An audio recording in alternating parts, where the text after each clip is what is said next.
So hello everyone, my name is David. Thank you so much for joining our Apple Brown Bag session today. This is a managed Apple ID Q&A, and we have our special guest, Brandon Russell. He is the Director of Enterprise Infrastructure here at UDC. So our session goal is really to clarify any Apple ID change questions that you may have, as well as answer any general IT questions that you may have. Now, today's webinar is more of a town hall format. So what that means is this is really open to your questions. I have put some questions on the screen, so I'll go ahead and share my screen right now. And I'll put the link in the chat box. So if you haven't used Padlet before, it's really easy to add your question. You'll see in the lower right corner, if you're on your computer, just click on that little plus sign and you're able to put your question there. Click on publish, and then that question will go ahead and show up. If you are using your smartphone today, an easy way to access this, I'll put the QR code on the screen. If you scan that QR code with your phone, that will also open up on your phone where you can ask questions. So just I scanned it on my phone. I can go ahead and see that I can ask questions right here, just clicking on that plus sign in the lower right corner. Excellent. So Brandon, if you'd like to go ahead and start it off for us.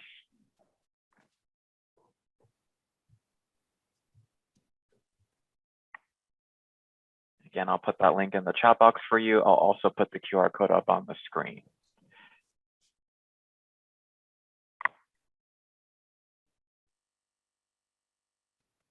Brandon, are you there? Apologies. Yeah, I'm here. Oh, perfect. Okay, there you are. Yeah, so Brandon, you can go ahead and start with any questions that you see here, and then I'll go ahead and mark them as complete as we go through them. Thank you, Brandon. All right. Well, I guess I'll, well, first and foremost, my name is Brandon Russell. I'm the Director of Enterprise Infrastructure here at UDC. I'm sure many of you I've probably interacted with on some level at some point in my time here. I've been in the institution about 13 years now. Just wanted to hopefully be able to answer some questions because we've been receiving a lot of questions about the new Apple managed IDs and what that means for folks.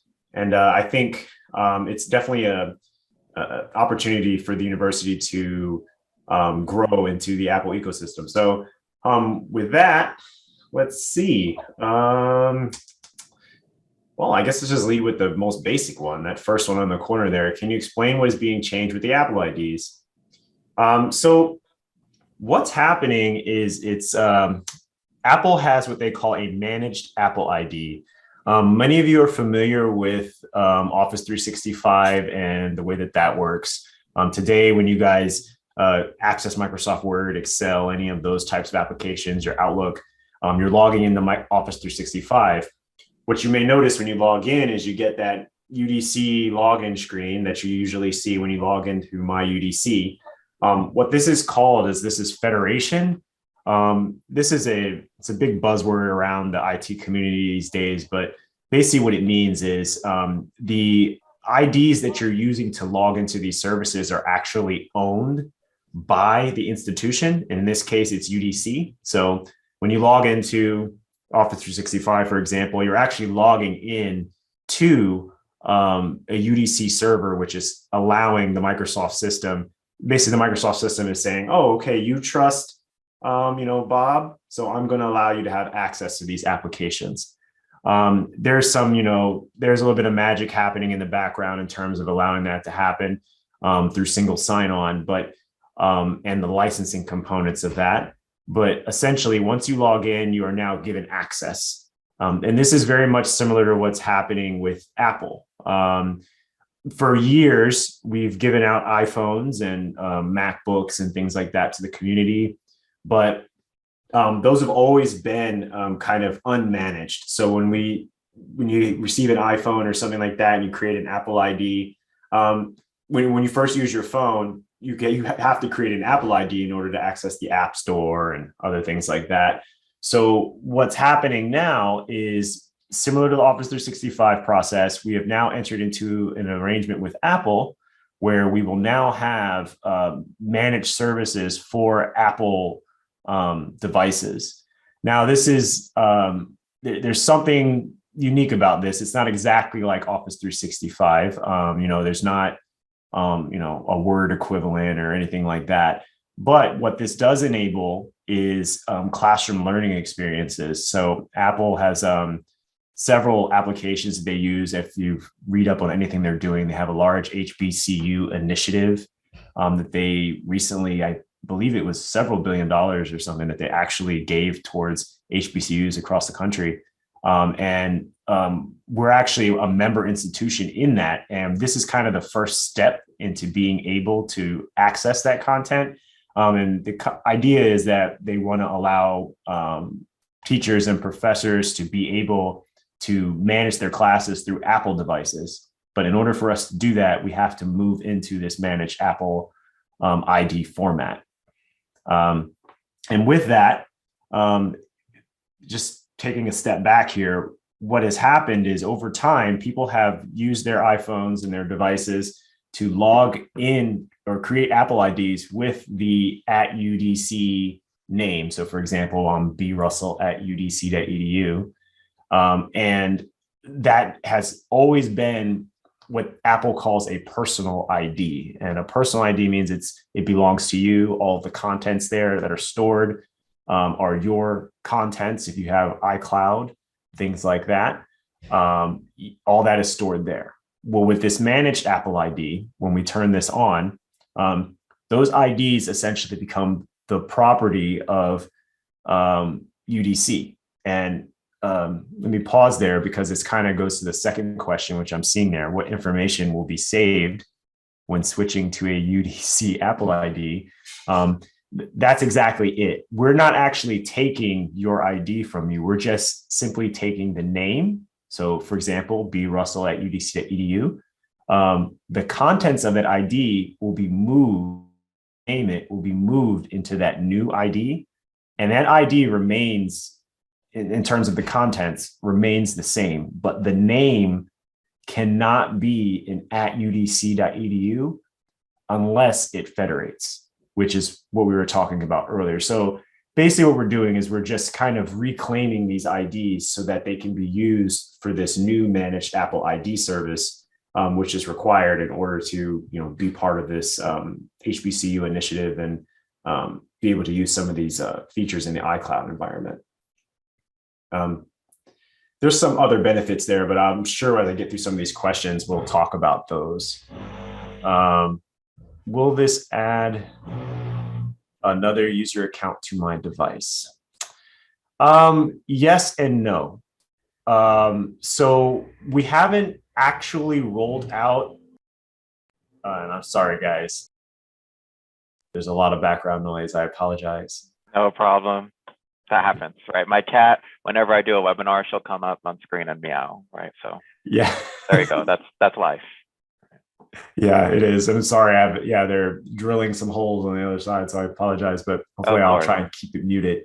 But so will it add another account? Yes and no, because we haven't actually formally released managed Apple devices. So everyone's iPhone at UDC is considered unmanaged. You can do whatever you want with it. IT has no purview into that.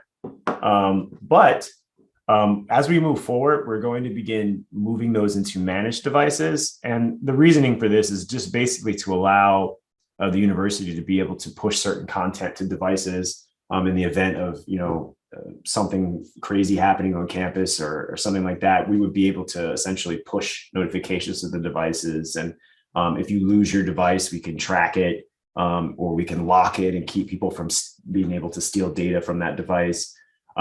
So there's a bunch of reasons why this is typical in an enterprise environment like what we have here at UDC.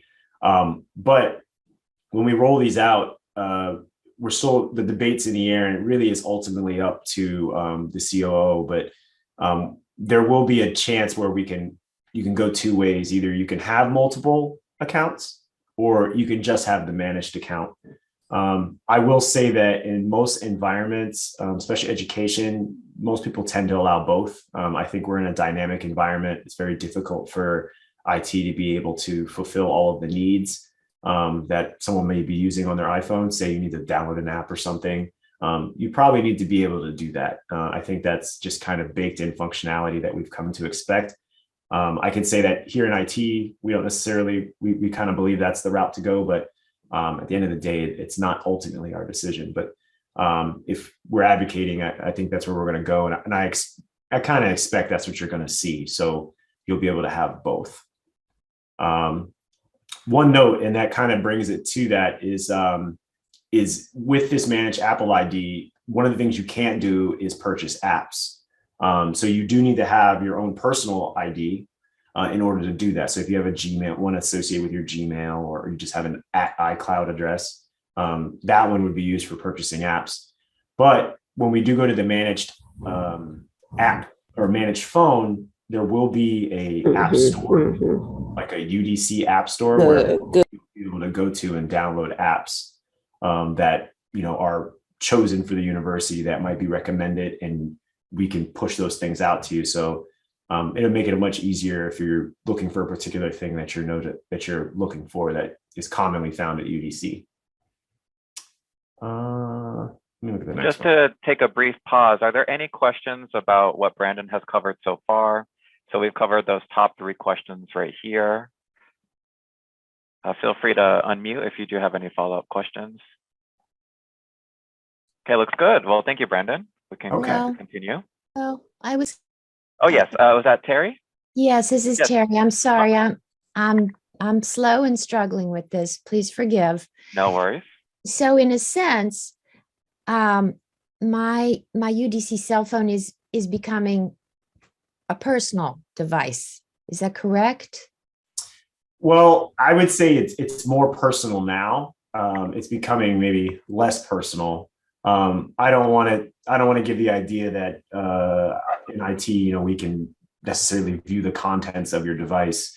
But in terms of management, we can't really tell much about the device the way it's configured today. So when we move into this managed ID or the managed devices, yes, in essence, we would just have more control over the device, say it was to be lost or stolen or something like that. Okay, thank you. Thank you. That's helpful. But as I'm also trying to understand, this managed Apple ID is primarily for professors and students, correct? Correct. Okay, good. Thank you. This helps. Mm-hmm. Yeah, and there's some very cool things going on there. Like Apple has what they call, I think it's called Apple Classroom. So for example, you can, it's usually using K through 12, but there are some pieces of it that can be used in higher ed where you can, assign assignments, or you can, if everyone in HBCU program, they're trying to do this. For example, you could have a classroom full of iPads, and the professor can have an iPad and they can demonstrate things on their iPad, and they can actually kind of like lock down the session for the course. So say for the course, there was a set of iPads available for that course. Every student had one, and the professor wanted to demonstrate something.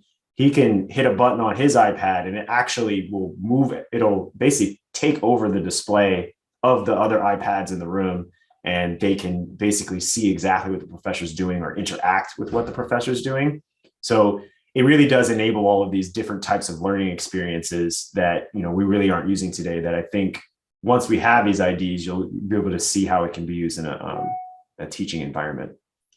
Yeah, and Brandon, I can ask the next question. How can I remove my personal iMessages from my UDC work phone because I'm using my personal Apple ID?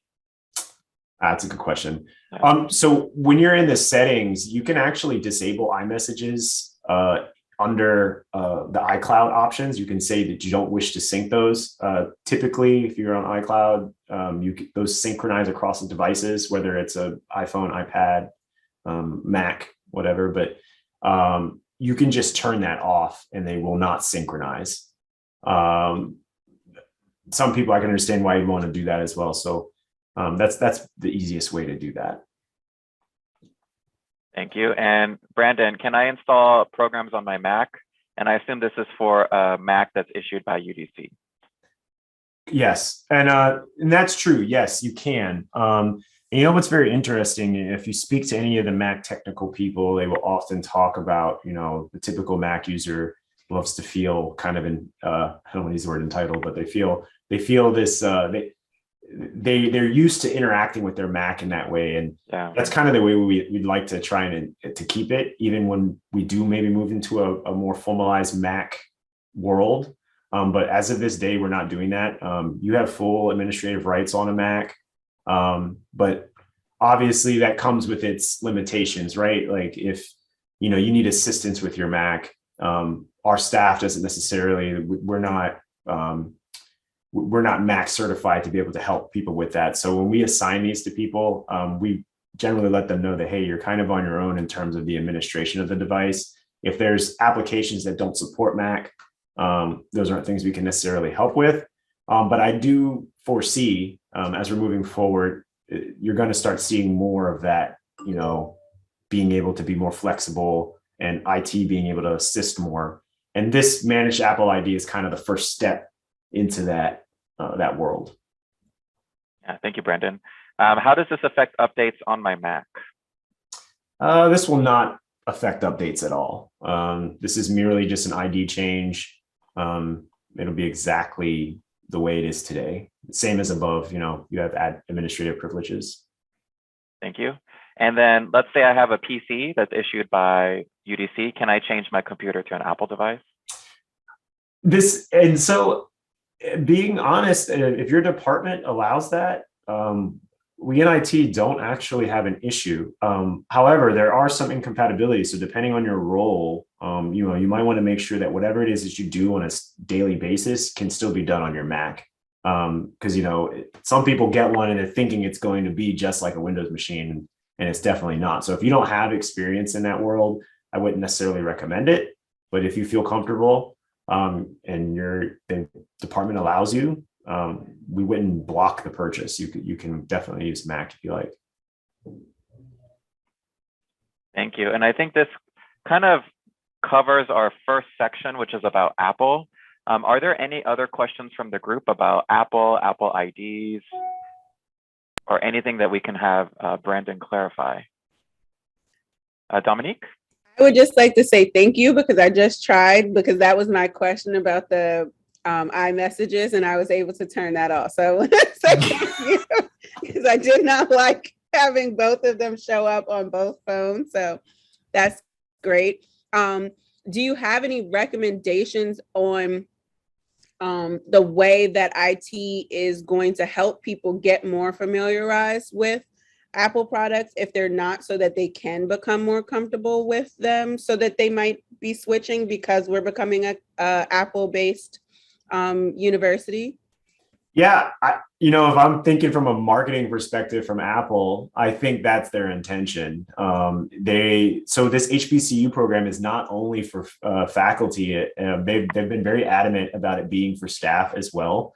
They've been talking about wanting to have events and training sessions, and I'm pretty sure that staff will be able to join those things. So I'm hoping that grows. I think things are becoming increasingly agnostic. I mean, I think many things are on the web. As long as you can get to a web browser, you should be able to access it. But I would keep an eye out for that. I think this fall coming up is when that program is supposed to kick into high gear. It's really starting off more over in workforce development, but the intention is for that to be campus-wide. Yeah, and just a little plug, my colleague Pat and I, we've been doing our Apple Teacher certification pilot with our group of faculty. So if anyone is interested in doing that, especially starting this summer, it will be a self-paced program. You can just send us an email, and I'll put that in the chat box right now. Thank you. And if there are no more Apple questions, we can move on to some general IT questions. Sure. Okay, excellent. So Brandon, this is a question that I put actually. Should we update to Windows 11? Yeah, that's a good question. We're evaluating that now. I will say in IT, we're actually looking at doing an upgrade even on the Windows 10 platform, but there have been some delays due to just other projects kind of taking priority. So it could be that by the time we are looking to roll it out, it might just end up being Windows 11. But the rule, it's not exactly the same as it used to be maybe 10 years ago, but nowadays, they like to keep you current. Before it used to be, hey, new Windows is out, let's wait 10 years before we upgrade to it. But that's not the case anymore. So It's very well possible that we might be doing that, but as of right now. So let's do what we need to do. Let me go ahead and just mute that. Yeah. Thank you, Brandon. Brandon, can I request a new laptop? What is the refresh cycle? Yes, you can. You can request a new one. There is no refresh cycle. It's really dependent on your department and whether or not your budget allows it. That has been something IT has been talking about, but there's nothing centralized in terms of refresh. So if you're feeling your machine's old, you just need to let us know, and then we'll go ahead and we can get you a quote on a new model. Excellent. Thank you, Brandon. Brandon, what is the Software Center and what can you download from there? That's a good one. I like that one. So the Software Center is similar to that App Store concept that I talked about earlier for the Mac side. So we have this on PCs now. If you're on your machine at UDC and you go to the Start menu, you should have something in it as a Software Center. Albeit, I will mention we're not using it as much as we'd like, but it essentially is an app store that you can go to and download software to your machine. So right now, I think maybe SPSS, I think, might be in there. And Adobe Creative Cloud. And Adobe Creative Cloud. So if you don't have Creative Cloud on your machine and it's a UDC machine, UDC managed, you'd have to go to Software Center to install it. Once you install that Creative Cloud package, then you can install any of the Creative Cloud apps completely on your own. You don't need any intervention from IT. The vision, and obviously, is that, today people want to install things. They call IT and say, "Hey, can you come, help me out with this?" Hopefully we can get to you in time. I know that's been a thing for many people, but if we do get there, help you get installed, it's just a long process. So I think the intention is to be able to make things a little bit more self-service, allow people to assist themselves. And the plan is to hopefully offer more software packages on here that are typically used at the institution. And with the help of C.A.L, I definitely would love to see that grow once we learn a little bit more about how the institution is using particular software packages. Yeah, definitely. Thank you, Brandon. Brandon, with your IT expertise, what are some best practices for passwords? How often should I change them? I got a feeling this answer is going to surprise a lot of people on this call. If you look at what NIST and the current standards, what they say is actually they tell you that passwords, you shouldn't be changing them as often as you think. They tell you that what you should be using is a longer password. You shouldn't be using a password that's technically complex, like complex meaning lots of symbols, very difficult to memorize. What they really say now is to just use a longer password that consists of maybe a phrase or something that you know. Studies have shown, if you look at some of the math on this, they basically find that like those passwords are actually almost like 1,000,000 times harder to crack when you do that. So like instead of typing, FGK uppercase this $, they say that that's actually, that doesn't work very well. And changing your password also is very difficult because what they find is when people have to change the password often, you end up writing it down. And then when you write it down, that's, makes it easy to get your password. So what they say now is create something long that is a phrase and use mixed case. You can use a symbol if necessary, but try to keep that minimal. But you want to make it something that you can kind of like easily work with, and the longer, the better. And Brandon, just to follow up, I know on Safari and Chrome, they do suggested passwords. Do you recommend using those? Absolutely. Definitely use a password manager if you can. The number one way people get passwords is by people engineering, social engineering. They send you an email. I'm sure UDC community has seen these emails coming out. We're working hard in IT to try and stop these things, but at a certain point, it's just kind of difficult. If they send a fake email that looks like it's from Microsoft and you click on it, usually what happens is you type in your password and you're giving them the password. So they didn't even have to hack anything. So they can now get into your account, and then the cycle continues. The next thing that happens is now they're sending out the more emails to more people to hopefully get them to send their password. And then that's why you kind of see these attacks happening. You definitely just want to use a password manager and try to use a different password for every service. And that's the thing, right? Because if you think about it, if you use one password for everything, if someone gets your password for, UDC and it happens to be the password for your bank, then now they have access to your bank. So you want to make sure that you're using different password. And I recommend the password managers in Chrome, Safari, all that. One password. Great. Yeah, great tips. Brandon, who should I contact if I have an issue with my computer? Where is the IT help desk? So you can call 274-5941. And the IT help desk is now actually in 4250 second floor. The hours, which I think I see is the next thing, it's 8:30 to 5. If you have any issues, you can go down in there. We're working with C.A.L right now to hopefully expand some of the help that is available on the with the help desk.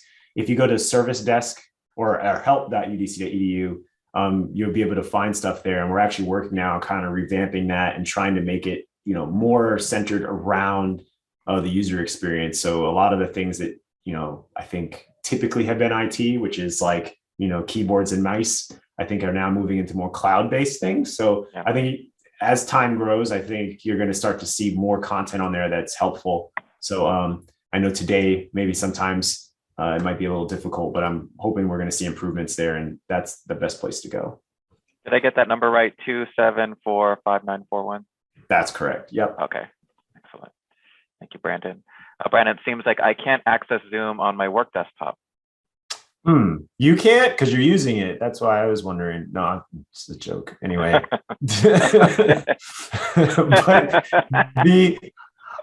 is that like so if you can't access Zoom, I would think you should be able to. However, I do believe you have to install a package for Zoom, but I don't think you do anymore, right? It's completely self-contained.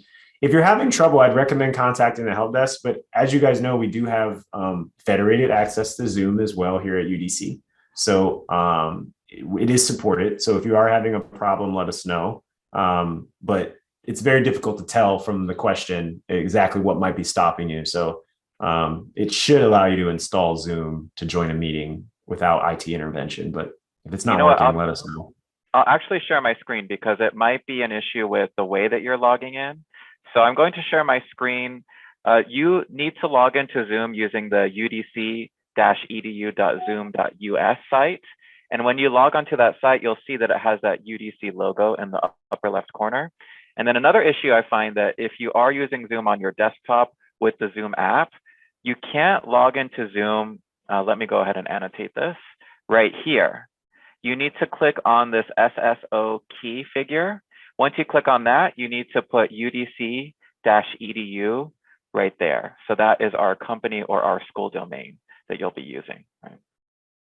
Hopefully that clears up any questions with that as well. Thank you, Brandon. Awesome. I see another one, overwhelming amounts of spam emails. Yeah, and that goes back to what we were just talking about. We've been working on trying to lock down the environment.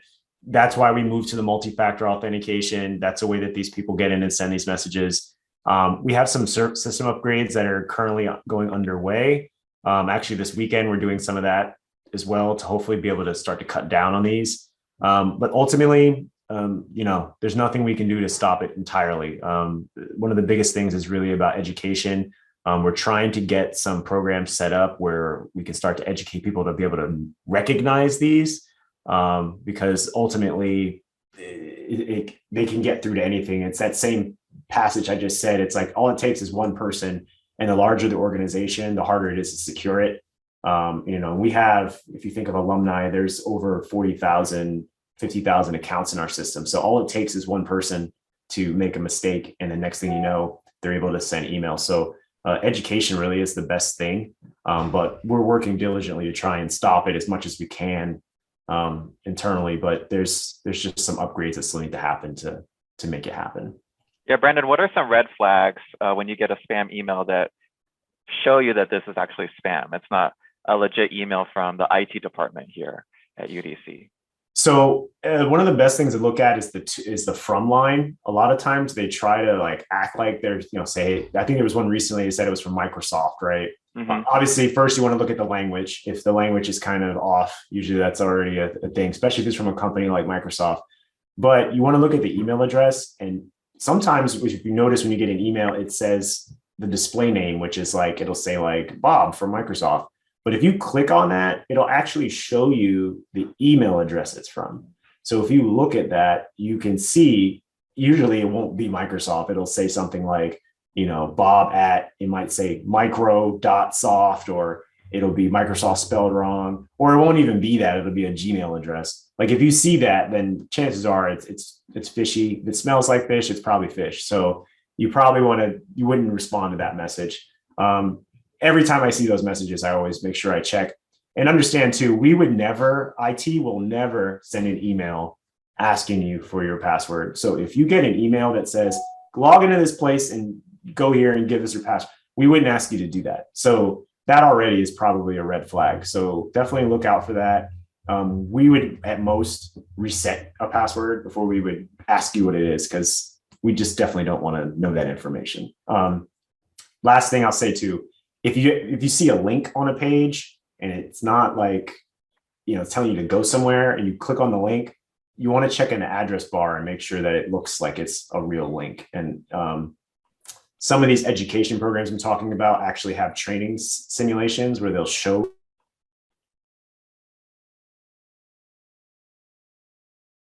I think Brandon froze for a second, but some good tips there. If you are just joining us or sitting in, if you do want to add any more questions to this site, you can go to the link in the chat box. There's a Q&A link for this Padlet, or you can use your QR code or your phone to scan the QR code right here.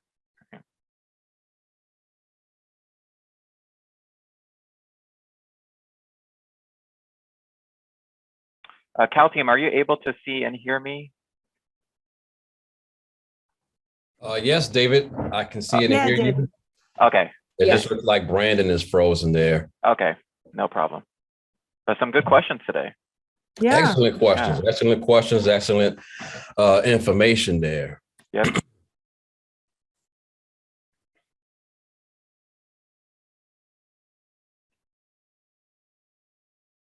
I'll go ahead and pause this until he comes back. Right.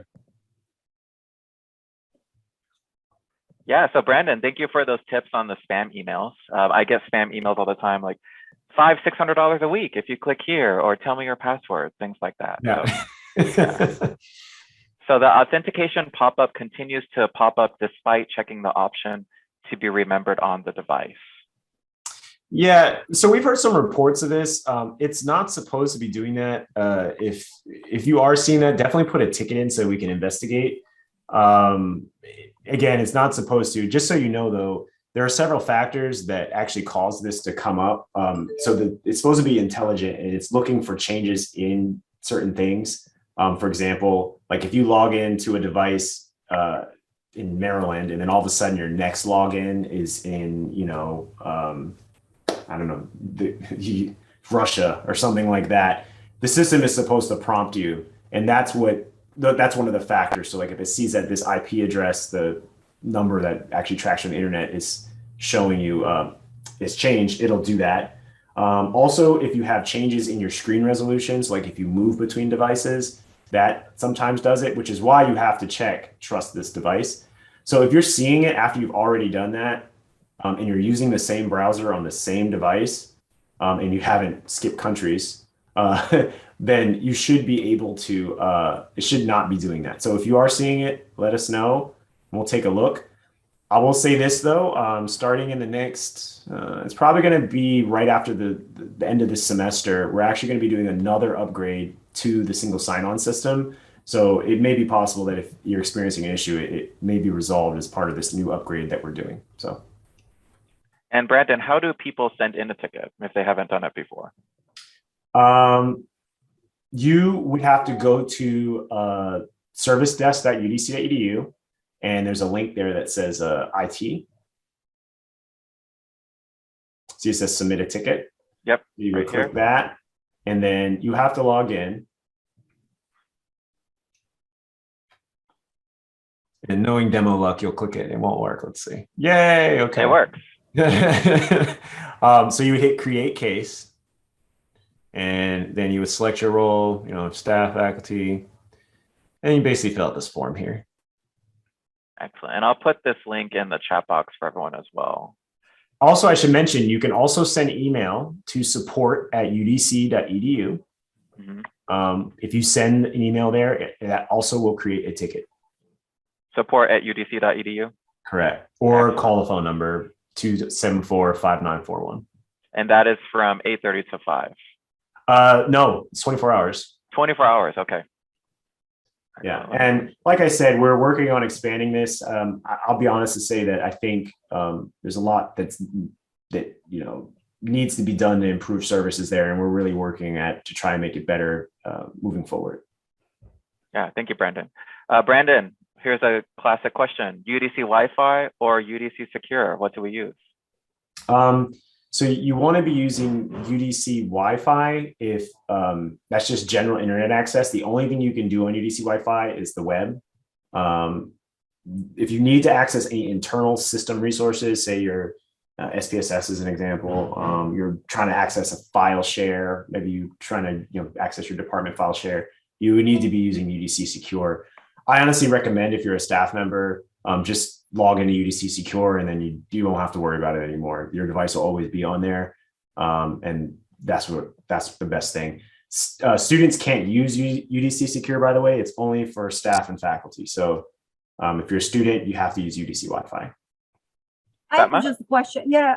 So Brandon, thank you for saying that, because here's the problem. Sometimes when you want to go to UDC website, you cannot really log in if you are on a Wi-Fi. You have to be on Wi-Fi secure.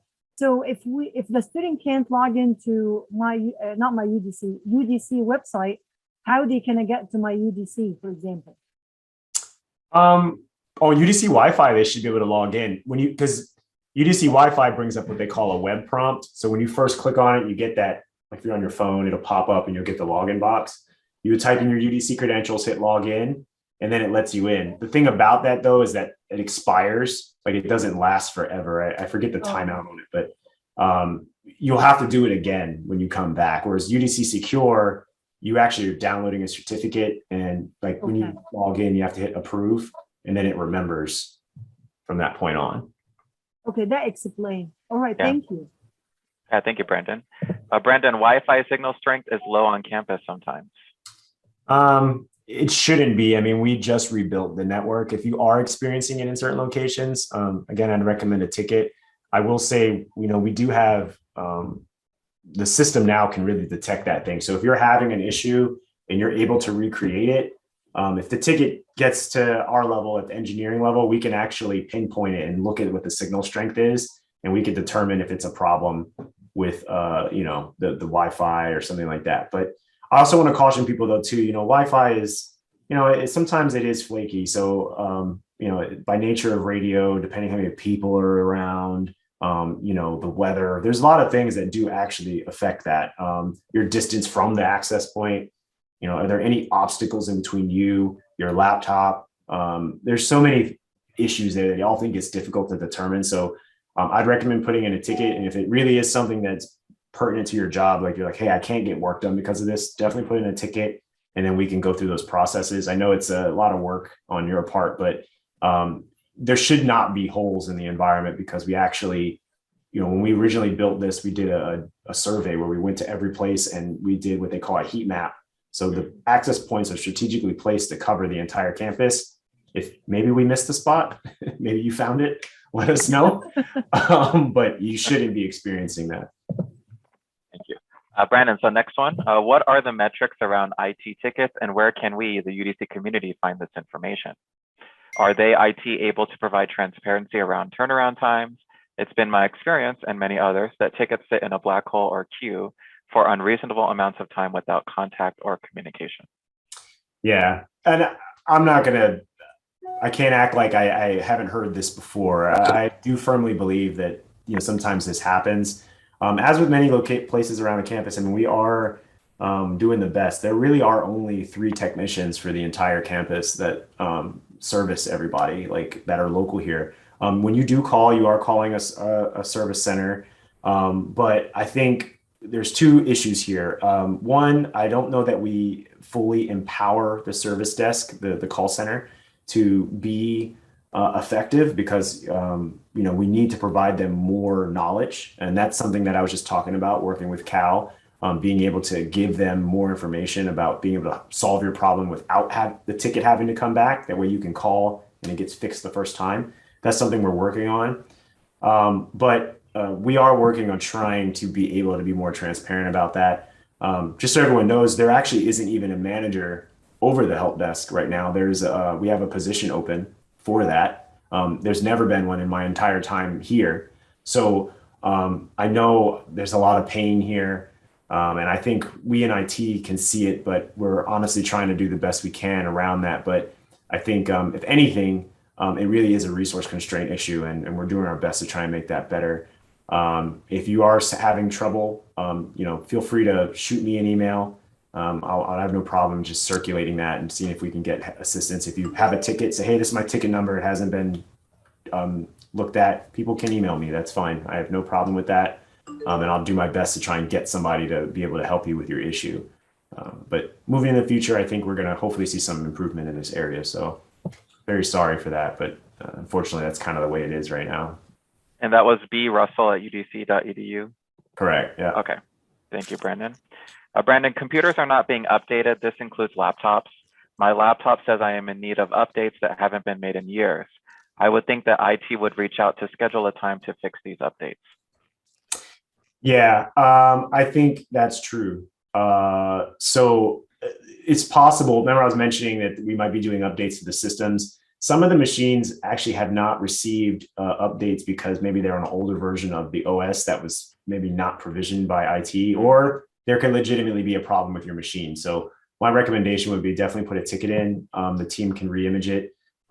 We recently just upgraded the image, so hopefully that should resolve these issues. But I will say we are looking at doing a campus-wide update like across the board.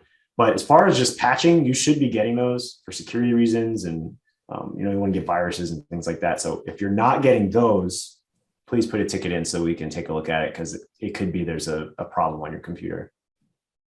Thank you, Brandon. And then Brandon, this one looks more like a suggestion, but we should have specialists that are trained to work on Apple computers, laptops. Passwords should be changed more often, and we should have a notification that lets us know our passwords are about to expire. PeopleSoft does this.